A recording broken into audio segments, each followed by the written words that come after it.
বিসমিল্লাহির রহমানির রহিম। আসসালামু আলাইকুম। জনতা রান্নাঘর থেকে সবাইকে জানাচ্ছি শুভেচ্ছা। আশা করি সবাই ভালো আছেন। আজকে যে রেসিপিটি করব সেটা একটা ভর্তার রেসিপি, কাঁকরোল ভর্তা করব। আর এখানে আমি 250 গ্রাম কাঁকরোল নিয়ে নিয়েছি। আর কাঁকরোলের মধ্যে ছোটো ছোটো আবাচ্চি দেখে নিয়েছি। ছোটো কাঁকরোলটা নিলে ভালো হয়। যাই হোক, এখন আমি এগুলো সিদ্ধ করে নিব। পানি দিয়ে দিচ্ছি 250 গ্রাম, দিয়ে এটা ঢেকে সিদ্ধ করে নিব যতক্ষণ না এটা সিদ্ধ হয়। কাঁকরোলগুলোকে আমি খুব ভালো করে সিদ্ধ করে নিয়েছি। প্রথমে আঁচটা বাড়িয়ে দেবেন, যখন বলক এসে পড়বে তখন আঁচটা কমিয়ে দেবেন। আর একটু আমি ভাজা ভাজা করে নিয়েছি। আর দেখে নেবেন সিদ্ধ হয়েছে কি না। এভাবে চাপ দিলে এই যে সিদ্ধ হয়ে গেছে, ঠিক আছে। আর এভাবে একটু একটু ভাজা ভাজা করে নেবেন, তাহলে মানে খেতে ভালো লাগবে। কোনো তেল ছাড়াই কিন্তু ভাজা ভাজাটা করবেন। এখানে আমি একটু তেল দিয়ে নিচ্ছি, খুবই কম।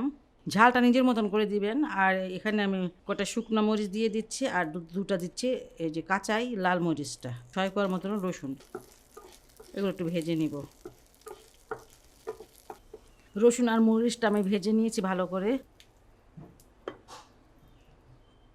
আর এখানে 2টা পেঁয়াজ নিয়েছি কুচি করে কেটে, সেটা একটু তেলে দিয়ে দিচ্ছি।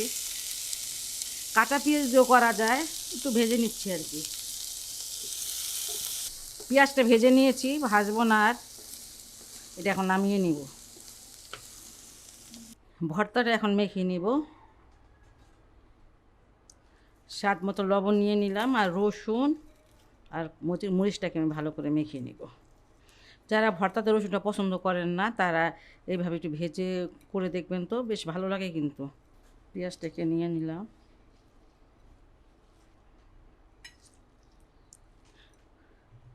পেঁয়াজ, রসুন, মরিচ, ধনিয়া পাতা এমনভাবে মাখবেন যাতে এটা ভেতর থেকে একটা মানে খুব সুন্দর একটা স্মেল বের হয়।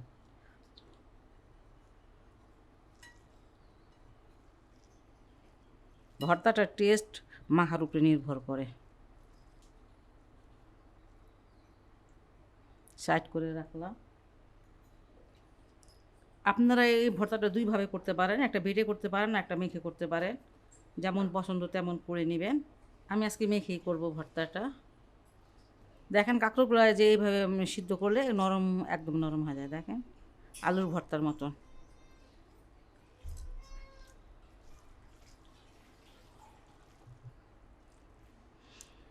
তেল দিয়ে দিচ্ছি, তেল না দিলে ভর্তাটা আর হয় না।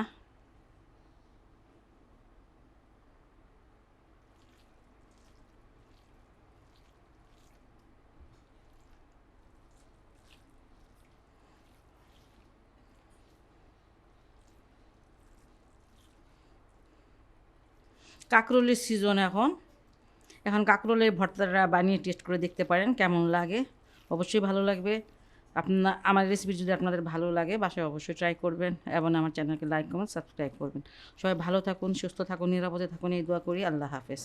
ভর্তাটা আমার হয়ে গেল।